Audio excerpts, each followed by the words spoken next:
नमस्ते यूपी।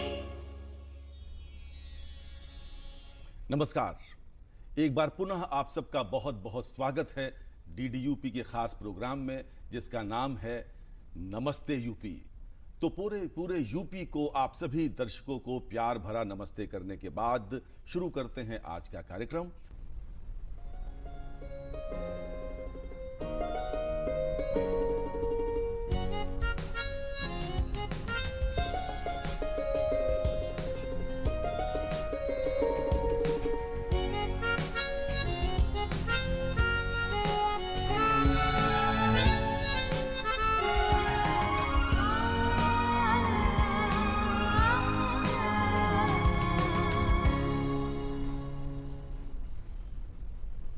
बहुत पुराना लखनऊ विश्वविद्यालय, हम भी जिसके एलुमनाई हैं और आप में से बहुत से दर्शक जो इस कार्यक्रम को देख रहे होंगे इसके एलुमनाई होंगे। जुड़ जाइए हमारे साथ क्योंकि हम गौरवान्वित हैं ये जानकर कि लखनऊ विश्वविद्यालय को नैक ने A++ की ग्रेडिंग अभी हाल में प्रदान की है। और इसी विषय पर बात करने के लिए कि लखनऊ विश्वविद्यालय शैक्षणिक उड़ान A++ हमसे बातचीत करने के लिए स्टूडियो में हमारे साथ मौजूद हैं लखनऊ विश्वविद्यालय के कुलपति प्रोफेसर आलोक कुमार राय साहब। बहुत बहुत स्वागत है आपका हमारे स्टूडियो में। तो लखनऊ विश्वविद्यालय के बारे में जब हम बातचीत शुरू करें उसके पहले एक छोटी सी शॉर्ट फिल्म देखते हैं इस विश्वविद्यालय के बारे में और जानने समझने की कोशिश करते हैं कि ये विश्वविद्यालय कितना पुराना है, इसका क्या महत्व है हमारे जीवन में। लखनऊ विश्वविद्यालय वैसे तो अपने आप में ही एक इतिहास है जो कि अपने गौरवपूर्ण 100वें वर्ष में प्रवेश कर चुका है, मगर इसका जन्म 155 साल पहले ही हो गया था। 1 मई 1864 को हुसैनाबाद में कैनिंग कॉलेज की स्थापना हुई थी जो आगे चलकर लखनऊ विश्वविद्यालय बना। इसी कैनिंग कॉलेज को 25 नवंबर 1920 को विश्वविद्यालय का दर्जा दिया गया और 1921 में यहाँ पढ़ाई की शुरुआत हो गई। देश का सबसे बड़ी आबादी वाला राज्य है उत्तर प्रदेश और इस राज्य की राजधानी लखनऊ है, जहाँ स्थित है लखनऊ विश्वविद्यालय, जिसे हाल ही में NAAC राष्ट्रीय मूल्यांकन एवं प्रत्यायन परिषद द्वारा A++ श्रेणी का दर्जा दिया गया है। इसी के साथ ही लखनऊ विश्वविद्यालय A++ ग्रेड पाने वाला उत्तर प्रदेश का पहला राज्य विश्वविद्यालय बन गया है। यह एक शिक्षण आवासीय और संबद्ध विद्यालय है जो पूरे शहर और आसपास के क्षेत्रों में 160 से अधिक कॉलेजों और संस्थानों में आयोजित किया जाता है। लखनऊ विश्वविद्यालय परिसर में शोध की उच्च स्तरीय सुविधाएं उपलब्ध हैं। शिक्षकों, शोधार्थियों एवं सामान्य छात्रों के लिए विभिन्न विभागीय पुस्तकालयों के अतिरिक्त 2 केंद्रीय पुस्तकालय, कोऑपरेटिव लैंडिंग लाइब्रेरी और टैगोर पुस्तकालय स्थित हैं। छात्रों के सर्वांगीण विकास के लिए नेशनल कैडेट कोर की जल थल वायु कमान तथा राष्ट्रीय सेवा योजना की शाखाएं भी विश्वविद्यालय में हैं। विश्वविद्यालय अनुदान आयोग द्वारा शिक्षकों को प्रशिक्षित करने एवं नवीनतम जानकारी उपलब्ध कराने के लिए 1988 में अकादमी स्टाफ कॉलेज की परिसर में स्थापना की गई। नैक मूल्यांकन में लखनऊ विश्वविद्यालय को A++ कैटेगरी में भी नहीं रखा जाता था। इस वजह से A++ रैंकिंग में शामिल होने को एक बड़ी सफलता के तौर पर देखा जा रहा था। लखनऊ विश्वविद्यालय के कुलाधिपति और राज्यपाल आनंदीबेन पटेल ने इस सफलता पर शुभकामनाएं दी हैं। साथ ही यूपी के मुख्यमंत्री योगी आदित्यनाथ जी ने भी ट्वीट कर विश्वविद्यालय की उपलब्धि के लिए बधाई दी है। नैक यानी NAAC की टीम ने गत 21 जुलाई से 23 जुलाई तक लखनऊ विश्वविद्यालय का निरीक्षण किया था। यह रेटिंग सोमवार को जारी की गई।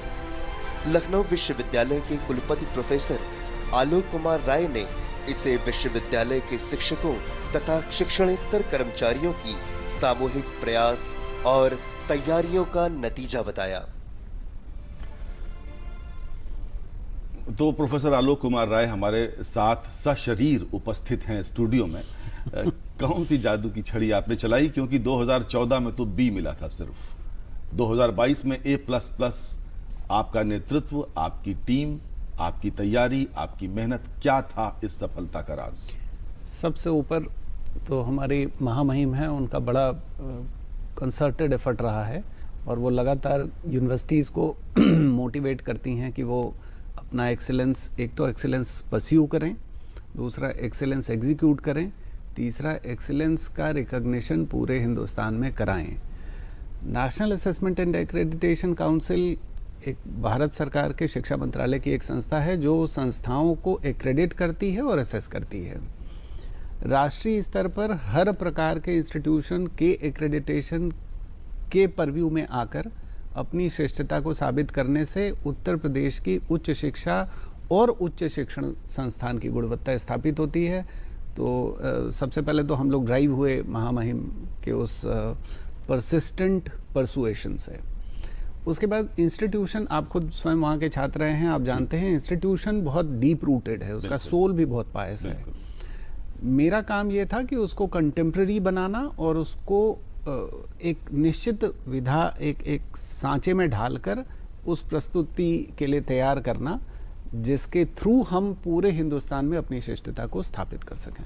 नहीं तो यहाँ एक प्रश्न मेरे मन में बड़ा मौलिक प्रश्न आ रहा है कि आप स्वयं, प्रोफेसर आलोक कुमार राय स्वयं मार्केटिंग के एक्सपर्ट हैं, BHU में मार्केटिंग के प्रोफेसर रहे और आपने MBA किया है, तो वो स्किल्स भी कहीं यहाँ पर आपको लाभ पहुँचा पाएं क्या? बिल्कुल, मुझे लगता है मैनेजमेंट एक ऐसा डिसिप्लिन है जो आपको किसी भी चीज़ से श्रेष्ठतम एक्सट्रैक्ट कराने में मदद करता है। और हिंदुस्तान में आप देखेंगे जितने मैनेजमेंट प्रोफेशनल्स वाइस चांसलर हैं वो बहुत सक्सेसफुल भी रहे। तो एक जैसे ये इवैल्यूएशन NAAC का है, ये कॉम्प्रिहेंसिव इवैल्यूएशन है। यूनिवर्सिटी के फाइनेंसेस, यूनिवर्सिटी के एकेडमिक्स, यूनिवर्सिटी का रिसर्च, यूनिवर्सिटी का एग्जामिनेशन, यूनिवर्सिटी का इंफ्रास्ट्रक्चर, यूनिवर्सिटी का स्पोर्ट्स, उसके कल्चरल, उसके हॉस्टल, उसकी छोटी से छोटी और बड़ी से बड़ी सभी चीज़ें न सिर्फ अतीत में बल्कि भविष्य की योजना के संदर्भ में भी कैसी हैं और क्या गुणवत्ता को स्थापित करती हैं। बिकॉज क्वालिटी बाय डेफिनेशन कहता है कन्फॉर्मेंस टू स्टैंडर्ड्स। तो क्या हम मानकों के अनुरूप हैं, और हम का मतलब दी कंप्लीट इंस्टीट्यूशन। तो वो कंप्लीट इंस्टीट्यूशन मानकों के अनुरूप है कि नहीं, ये बताना एज मैनेजमेंट एक्सपर्ट। अगर कहीं गैप है तो उसको ब्रिज करें through policy, through programs, through action. ये हम लोगों ने किया। तो ये जो NAAC का ग्रेड मिला आपको A++, मुझे लगता है उत्तर प्रदेश के हम पहले राज्य हैं, लगता क्या है हम हैं उत्तर प्रदेश राज्य के पहले विश्वविद्यालय, लखनऊ विश्वविद्यालय को NAAC का A++ ग्रेडिंग मिली है। इसका लाभ यहाँ के विद्यार्थियों को क्या होगा, विश्वविद्यालय एज ए होल को उसका लाभ क्या होगा? देखिए, जैसे ही इसका इवैल्यूएशन कॉम्प्रिहेंसिव है, वैसे ही इसके लाभ भी कॉम्प्रिहेंसिव और मल्टीफोल्डेड हैं। अच्छा, अब मैं आपको बताऊं छोटे उदाहरण कि अभी ट्यूसडे को हमारा ये NAAC का रिजल्ट आया, अनाउंस हुआ, और 2 दिन बाद से हमारे पास प्लेसमेंट के लिए कंपनीज के ऑफर खुद से आने लगे। क्या बात, वाह। वो बड़ी मल्टीनेशनल, चाहे वो इंडियन मल्टीनेशनल हो या ओवरसीज मल्टीनेशनल कंपनीज हो, उनके ऑफर्स आने लगे हमारे पास। क्या होता है, अभी तक हम उन कंपनीज को अप्रोच करते थे, हमने एक सेंट्रलाइज प्लेसमेंट सेल बनाया जिसके थ्रू अलग अलग हमारे पास बहुत सारे प्रोग्राम्स हैं, और बहुत सारे प्रोग्राम्स के बच्चों के UG PG हर लेवल पे प्लेसमेंट के लिए हम लोग इनिशिएट करते थे। बहुत जगह से जवाब नहीं आता था। अब क्या है, बड़ी कंपनीज अपने प्लेसमेंट को based on accreditation of the institution rate करती हैं कि इस संस्था में हमको जाना है, इस संस्था में नहीं जाना है। जाना भी है अगर, तो इस ग्रेडिंग वाले इंस्टीट्यूशन के बच्चे को ये पैकेज देना है, इस एक्रेडिटेशन वाले बच्चे को ये पैकेज ऑफर करना है। तो हमको ऑफर्स आने लगे। ये तो स्टूडेंट के कॉन्टेक्स्ट में हुआ।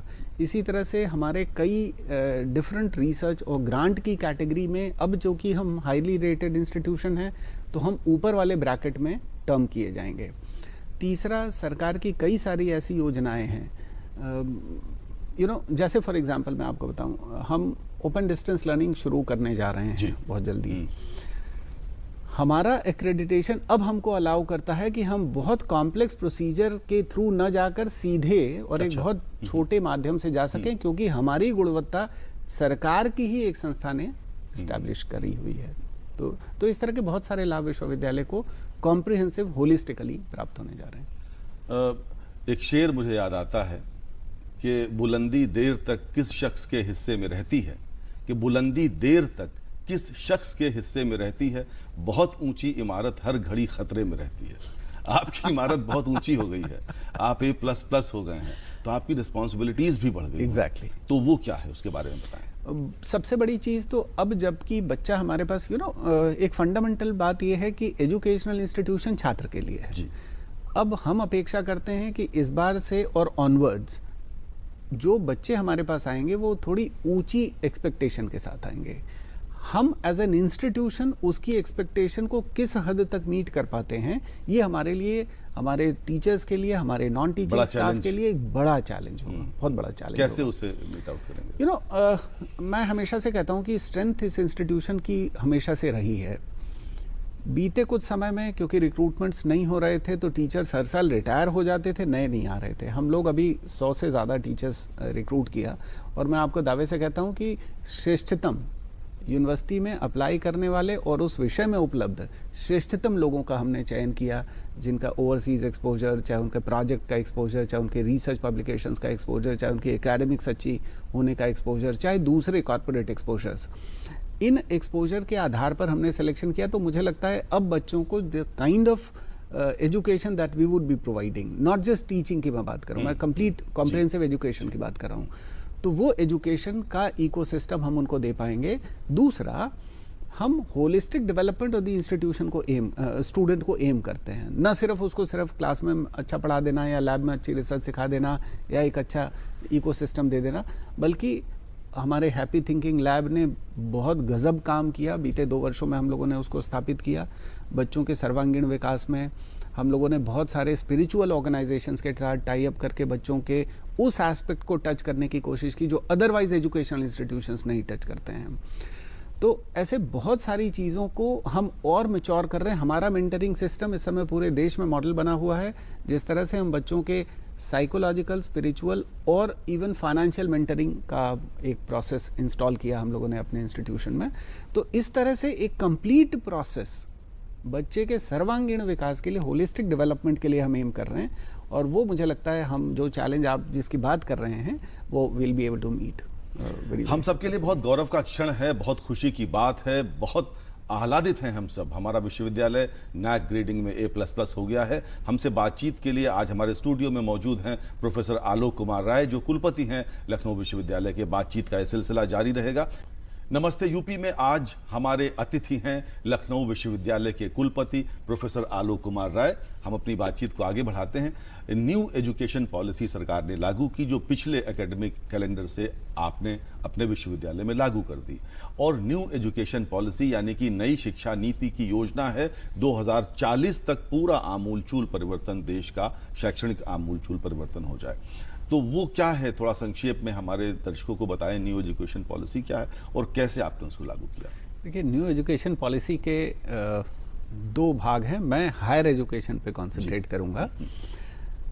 बहुत सारे उसमें मेरिट दिए गए, जैसे बच्चों का जो स्ट्रिक्ट कंपार्टमेंटलाइजेशन होता था विषय का या करियर का, वो ज़्यादा होलिस्टिक हो सके और ऑप्शन लाई करे छात्र के पास बनिस्बत की एक टिपिकल ब्यूरोक्रेटिक और compartmental, narrow compartmentalisation of departments and subjects जो होता रहा है कन्वेंशनल मॉडल में, वो चीज़ डू अवे हो। दूसरी, इनॉर्मस फ्लेक्सिबिलिटी लाई करे इवन विथ रिस्पेक्ट टू कि कब एग्जिट कर सकते हैं, कब एंटर कर सकते हैं, स्किल बेस्ड नॉलेज दी जाए, ना कि सिर्फ कोर एकेडमिक। तो ये सब बहुत सारी चीज़ें थी। मुझे बताते हुए खुशी है और आपको जान के खुशी होगी कि लखनऊ विश्वविद्यालय ने पूरे हिंदुस्तान में सबसे पहले नई एजुकेशन पॉलिसी के लाइट में अपना पोस्ट ग्रेजुएट प्रोग्राम एकेडमिक सत्र 2020-21 से ही लागू कर दिया। अच्छा जी। 29 जुलाई 2020 को अनाउंस हुई थी पॉलिसी फॉर्मली, लेकिन उसके पहले करीब 1.5-2 साल से पब्लिक डोमेन में ये ड्राफ्ट था। हम लोगों ने जनवरी 2020 से ही अपना पूरा का पूरा करिकुलम रिवैम्पिंग शुरू कर दिया था। और लेटर एंड स्पिरिट में हमने इसको, क्योंकि कोविड की वजह से सेशन थोड़ा डिलेड था, तो हमको ये चांस मिला कि हम 20-21 सत्र से ही अपने पीजी में लागू कर दें। इसमें चाहे फ्रीज इलेक्टिव हो, ओपन इलेक्टिव हो, कंपलसरी डेजर्टेशन हो, compulsory internship, even literature subject में आप एमए हिंदी, उर्दू, इंग्लिश भी पढ़ने जाएंगे तो आपको इंटर्नशिप करनी पड़ेगी। अच्छा। गर्मी की छुट्टियों में घर नहीं जाना है, काम करना है, डेजर्टेशन करना होगा, रिसर्च ओरिएंटेशन स्टूडेंट्स में हो। तो ये सारी चीज़ें 20-21 में लागू की, 21-22 से यूजी और पीएचडी कोर्स वर्क में भी लागू कर दी उसको completely in letter in spirit. हमारे यहाँ 2021 में जो बच्चा एडमिशन लिया, 21 के कॉन्वोकेशन में 2 विषयों में, डिपार्टमेंट ऑफ बायोकेमिस्ट्री और डिपार्टमेंट ऑफ बिजनेस एडमिनिस्ट्रेशन में, 2 बच्चों ने 1 साल के बाद हमसे ऑप्ट किया कि हम वापस छोड़ना चाहते हैं। हमारे ऑर्डिनेंस ने प्रोवाइड फॉर किया हुआ था, तो हमने उनको पोस्ट ग्रेजुएट डिप्लोमा देके जाने दिया। अब वो अगले 3 साल में फिर से चाहें तो आके एडमिशन ले सकते हैं, अदरवाइज उनका साल बेकार नहीं हुआ, वो 1 साल पढ़े तो उनको हमने पोस्ट ग्रेजुएट डिप्लोमा दे दिया। अच्छा। तो इसी तरह से यूजी के अंदर को करिकुलर, वोकेशनल, रिसर्च, और हमने जो यूजी में लागू किया अपना करिकुलम, अब का पीजी, जैसे हम आप जब यूजी करते थे तो 3 साल का यूजी करते थे, बीटेक या बीएससी एजी करते हैं तो 4 साल करते हैं। अब ये नहीं है। आज का यूजी जो लखनऊ विश्वविद्यालय में पढ़ाया जाता है, हम उसको 4 वर्ष का भी नहीं कह रहे हैं, हम कह रहे हैं वो 1 year plus 1 year plus 1 year plus 1 year. अच्छा। माने हर स्टेज पे आप चाहें तो certificate, diploma, degree and UG with research ये लेके जा सकते हैं। तो जितना पढ़िए उतना अपना लेके चले जाइए। प्रोविज़न पूरा 4 साल का है और सिलेबस पूरा 4 साल का है, और एक इन्वर्टेड पिरामिड मॉडल आप कह सकते हैं उसको, जिसके तहत हम आपको मेजर भी पढ़ाते हैं, माइनर भी पढ़ाते हैं, को करिकुलर भी पढ़ाते हैं, वोकेशनल भी पढ़ाते हैं, इंटर्नशिप भी कराते हैं, डेजिटेशन भी कराते हैं, रिसर्च मेथोडोलॉजी भी कराते हैं, और एक फुल सेमेस्टर जो 8वां सेमेस्टर है, वो फुल सेमेस्टर हम आपको रिसर्च कराते हैं उस मेजर विषय में जो आपने तीसरे वर्ष में और चौथे वर्ष में ऑप्ट किया हुआ है। मतलब हम ये कह सकते हैं कि अगर 4 वर्ष का अंडर ग्रेजुएट कोर्स करना है तो वो 4 वर्ष का एक कंपोजिट कोर्स ना होकर, वो कंसोलिडेटेड कोर्स ना होकर 1+1+1+1, यानी हर साल इंडिपेंडेंट ईयर है। एग्जैक्टली, कोई आपस में कोरिलेशन नहीं है। सिलेबस जरूर चारों साल का है। सिलेबस इंटीग्रेटेड है, इंटीग्रेटेड है, वो उसी हिसाब से बना है। लेकिन कोई बच्चा अगर चाहे तो 1 साल के बाद छोड़ सकता है, उसका वो साल वेस्ट नहीं होगा। और इंडस्ट्री में क्या उसका इस्तेमाल होगा उसे? बहुत ज्यादा। सी, जैसे हम को करिकुलर पढ़ा रहे हैं तो हम स्टूडेंट के होलिस्टिक डेवलपमेंट को एम कर रहे हैं कि सिर्फ पढ़ो नहीं भाई, थोड़ा खेलो भी, थोड़ा गार्डनिंग भी, थोड़ा सस्टेनेबिलिटी भी, थोड़ा एनवायरमेंटल कॉन्शियसनेस भी, थोड़ी स्पिरिचुअलिटी भी, जो जिस तरह से आपका सर्वांगीण विकास हो सकता है वो भी एम हो। दूसरे, थोड़ा स्किल भी लीजिए। तो आप फिलॉसफी पढ़ रहे हैं और कंप्यूटर कुछ नहीं जानते हैं, ये बात ठीक नहीं। बहुत अच्छी बात। अच्छा, इसी तरह से इंट्रा डिपार्टमेंटल हमारे यहाँ क्रेडिट प्रोविजन है, वो 20 से ही हमने जो पीजी में लागू किया। तो हमारे यहाँ ऐसे मैं तमाम दिखा सकता हूँ कि बच्चे ने फिलॉसफी पढ़ा और एक पेपर स्टैटिस्टिक्स का भी लिया हुआ है, या स्टैटिस्टिक्स पढ़ा तो उसने एक पेपर प्लांट साइंस का लिया हुआ है।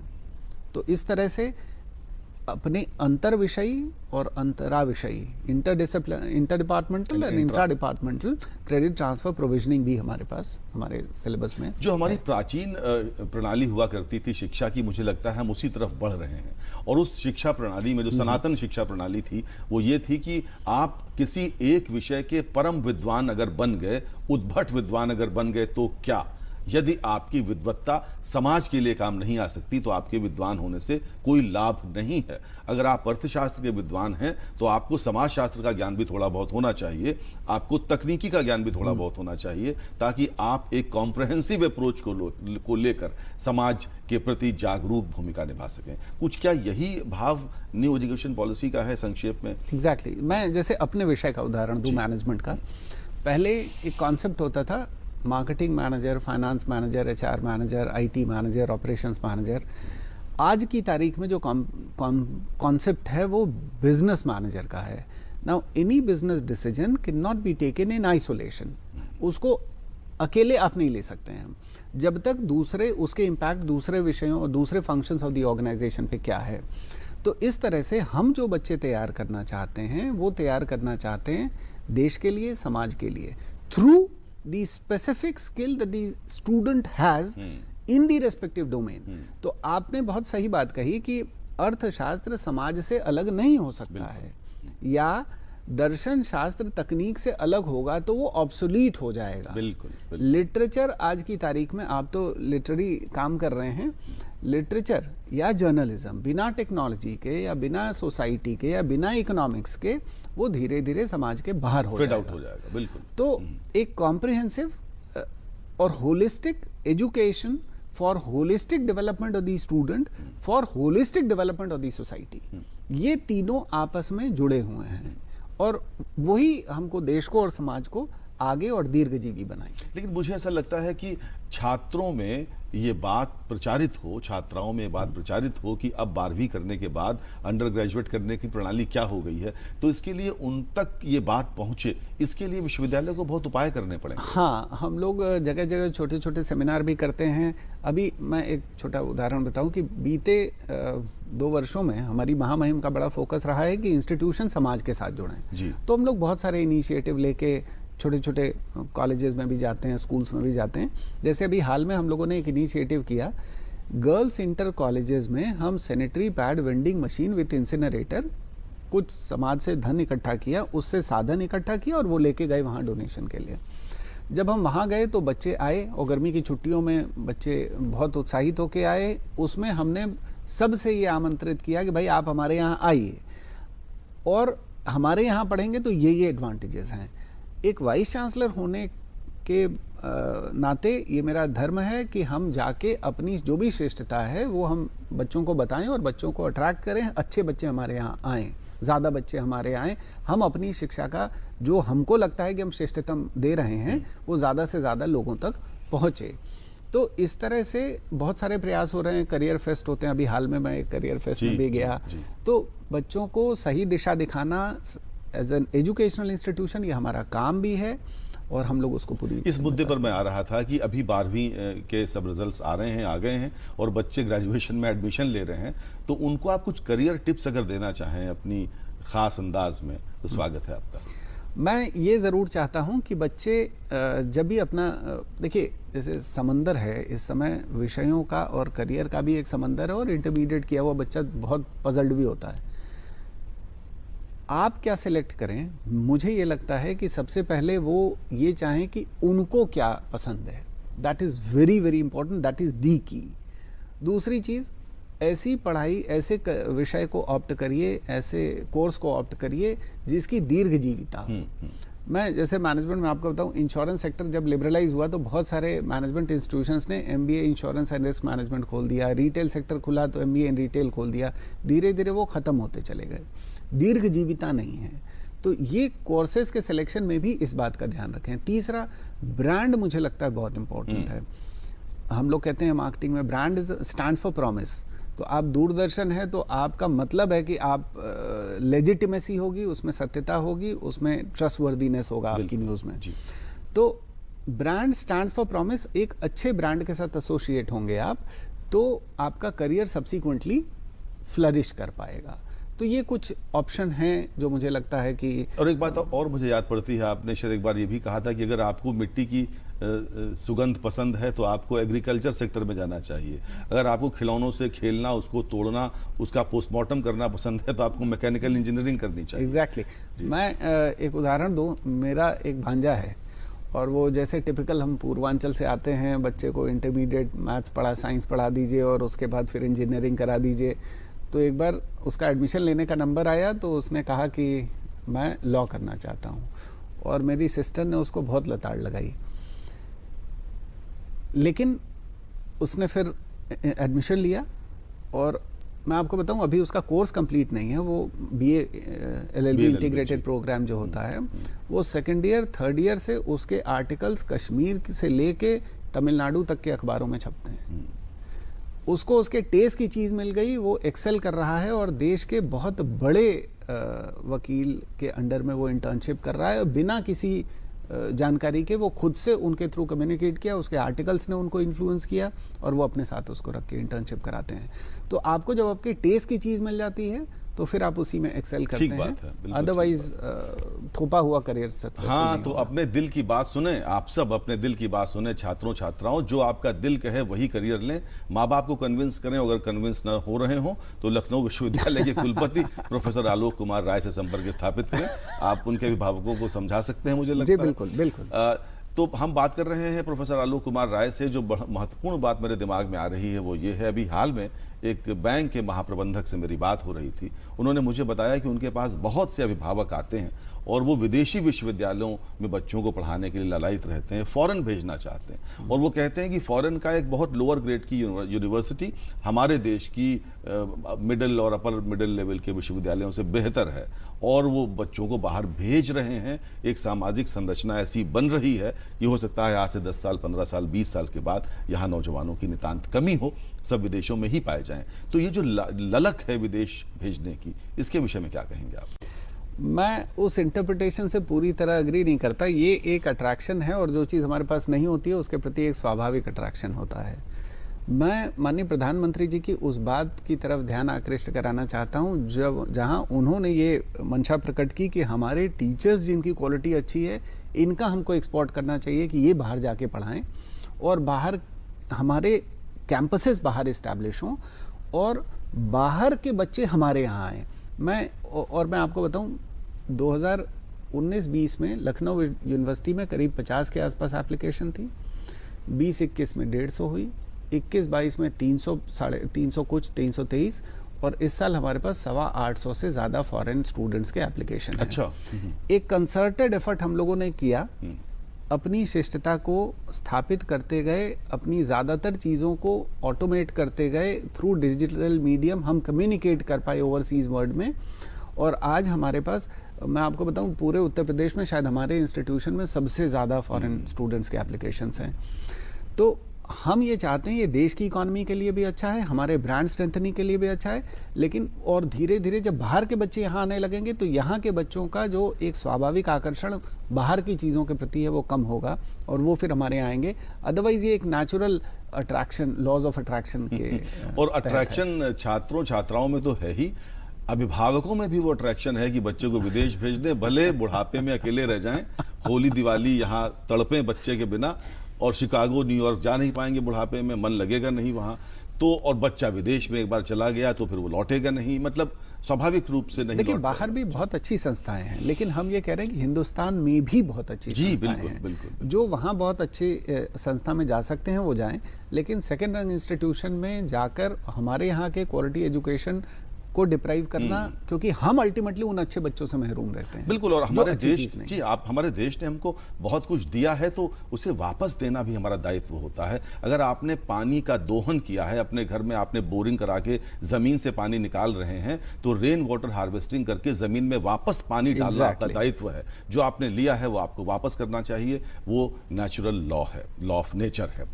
बात को जारी रखते हैं। हम बात कर रहे हैं लखनऊ विश्वविद्यालय के कुलपति के साथ। प्रोफेसर आलोक कुमार राय हमारे आज के खास मेहमान हैं।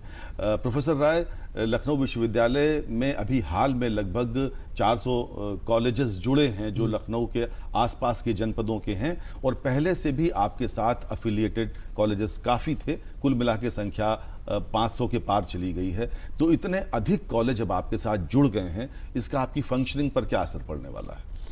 इसके पीछे की संकल्पना ये थी कि हमारी फाइनेंशियल स्ट्रेंथनिंग के लिए गवर्नमेंट ने उन कॉलेजेस को हमसे एसोसिएट किया।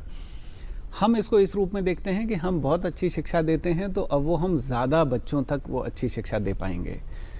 इससे एक सेटिस्फैक्शन होता है एज पॉलिसी मेकर। मुझे ये सेटिस्फैक्शन होता है कि हम जो नया करिकुलम बना रहे हैं, हम लोगों ने डीलिट से लेकर डिप्लोमा तक अपने नए कंप्लीट ऑर्डिनेंसेस बनाए, नई शिक्षा नीति का अनुरूप बनाए। अब उन कॉलेजेस के बच्चे भी इस तरह की श्रेष्ठतम शिक्षा प्राप्त कर पाएंगे। यहाँ का आप स्टूडेंट रहे हैं तो आपको पता है थोड़ा स्ट्रिंजेंट मेजर है। हम लोग बहुत थोड़ा सख्ती से कम अनुशासन विथ रिस्पेक्ट टू एकेडमिक्स बहुत ज़्यादा इंश्योर करने की कोशिश करते हैं। तो उन जगहों पर भी वो श्रेष्ठता जाएगी और उन बच्चों को लखनऊ विश्वविद्यालय के ब्रांड का और अब नैक एक्रेडिटेड A++ का लाभ मिलेगा उनकी डिग्री पर भी, और उनकी एम्प्लॉयबिलिटी भी बढ़ेगी। लेकिन आप पर दबाव नहीं होगा विश्वविद्यालय के फंक्शन? ये दो अलग अलग फंक्शन है, बिकॉज हमारा रूटीन एडमिनिस्ट्रेशन में उन कॉलेजेस से हमारा कोई साबिका नहीं है। हमारा लार्जली एकेडमिक है। हमने सिलेबस हमने बना दिया, वो अच्छे से पढ़ाएं ये देखना हमारी जिम्मेदारी है। उनकी परीक्षा हो, वो ठीक से हो, वो हमारी जिम्मेदारी है। उनको समय से डिग्री मार्कशीट मिले। मैं आपको बता सकता हूँ कि हमारे यहाँ आज कॉन्वोकेशन होता है, आज डिग्री मिलती है, तो अगले 3 दिन के अंदर जितने भी हज़ारों बच्चे उस वर्ष में परीक्षा उत्तीर्ण किए होते हैं उन सब की डिग्री हम फॉर्मली इंडिया पोस्ट के थ्रू उनके घर के पते पे डिस्पैच कर देते हैं और डिजी लॉकर में अपलोड कर देते हैं। ठीक बात है। अच्छा, एक प्रश्न मेरे मन में हमेशा से आता रहा है कि दिल्ली विश्वविद्यालय में जब एडमिशन होता है तो वो सेंट्रलाइज्ड एडमिशन होता है, केंद्रीकृत होता है। यहाँ पे जो एफिलिएटेड कॉलेजेस हैं उनकी एडमिशन का अपना प्रोसेस होता है और विश्वविद्यालय का अपना प्रोसेस होता है। इस विषय पर क्या टिप्पणी करेंगे? 2020 में मेरे ज्वाइन करने के बाद जो पहला एडमिशन सेशन था उसमें हमने इसको फ्लोट किया, इस ऑप्शन को, लेकिन हमने अभी उसको ऑप्शनल रखा हुआ है, हम उसको मैंडेटरी नहीं कर रहे हैं, बिकॉज हम उसमें फ़ीस चार्ज करते हैं, पार्टिसिपेशन फ़ीस चार्ज करते हैं। लखनऊ यूनिवर्सिटी का एक बड़ा ब्रांड है, जब हम एडमिशन फ्लोट करते हैं, समझें कि हमारे पास फॉर्म 2020 में 19 के कंपैरिजन में 60% से ज़्यादा फॉर्म हुए और 20 के कंपैरिजन में 21 में हमारे फॉर्म सेल बढ़ी थी करीब 26%।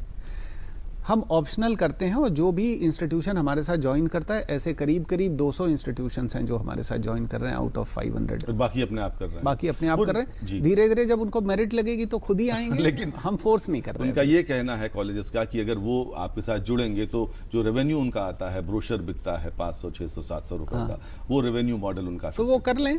तो इसलिए हम फोर्स नहीं कर रहे हैं। जिसका ब्रांड है जो बेच सकता है वो फॉर्म बेच ले, जो बच्चे सीधे ला सकता है ला सके। मुझे इसमें डाउट है हालांकि। अच्छा, जो अभी जो स्थिति है यूनिवर्सिटी के लैब्स की, इंफ्रास्ट्रक्चर की, क्लासरूम्स की, उसमें क्या सुधार की गुंजाइश देखते हैं? बहुत ज़्यादा सुधार। देखिए, हमारा पूरा इंफ्रास्ट्रक्चर, भाई आप जानते हैं, लगभग 150 साल पुराना, वो कैनिंग कॉलेज के ज़माने का है। यूनिवर्सिटी 1920 में बनी, उसके बाद से बहुत ज़्यादा हम लोग इन्वेस्ट नहीं कर पाए।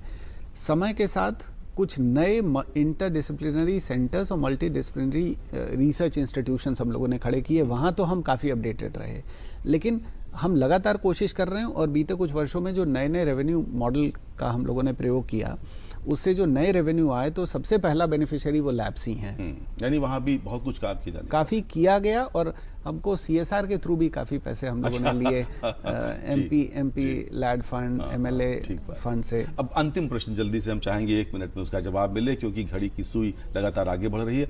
आपने MBA किया, प्रोफेसर आलोक कुमार राय ने कॉरपोरेट में नौकरी की और बाद में आप UP कॉलेज वाराणसी में पढ़ाने लगे। तो कॉरपोरेट छोड़कर आप ये अध्यापन के क्षेत्र में क्यों आए? क्या वजह थी, क्या रुचि थी, क्या दिल की आवाज़ वही थी? मैं आपको एक बात अभी कह रहा था कि करना वो चाहिए जो दिल को अच्छा लगे, जो आपको अच्छा लगे। मैं जब पहली बार एकेडमिक्स में आया और इंस्टीट्यूशन में गया तो मैंने देखा कि यहाँ तो मुझसे बड़ी उम्र के स्टूडेंट्स हैं और वो सब हमको प्रणाम कर रहे हैं, और मैं इंडस्ट्री में काम करता था तो मैं सबको नमस्ते करता था। मुझे लगा ये काम बहुत अच्छा है। और आप लखनऊ विश्वविद्यालय के कुलपति बने, उसमें उम्र क्या थी आपकी? मैं 44 साल कुछ 44 साल। जबकि आदमी प्रोफेसर बन रहा होता है, उस समय प्रोफेसर आलोक कुमार राय कुलपति बन चुके थे। तो आपके इस जो योग्यता का प्रदर्शन है उसके लिए आपको बहुत साधुवाद। और अब समय समाप्त हो रहा है, आज के कार्यक्रम को ख़त्म करने का वक्त आ गया है। ईशोपनिषद का एक सूत्र है जो कहता है, विद्या मृतमश्नुते। विद्या वो होती है जो आपको अमरता की ओर ले जाए। तो जीवन में जो सर्वाधिक महत्वपूर्ण हम सब के लिए है वो विद्याध्ययन है, विद्या का अर्जन है। वही हमको एक सभ्य नागरिक बनाएगा, एक सफल इंसान बनाएगा। प्रोफेसर आलोक कुमार राय, आपको बहुत बधाई कि लखनऊ विश्वविद्यालय NAC में A++ रैंकिंग के साथ उत्तर प्रदेश का सर्वोच्च विश्वविद्यालय बन गया है। आप सबको बहुत बहुत बधाई अपने घरों में बैठकर आज का नमस्ते यूपी देखने के लिए। अब विदा लेने का समय है। दूरदर्शन परिवार की ओर से आप सबका बहुत बहुत धन्यवाद और आपको बहुत बहुत धन्यवाद। बहुत बहुत आभार।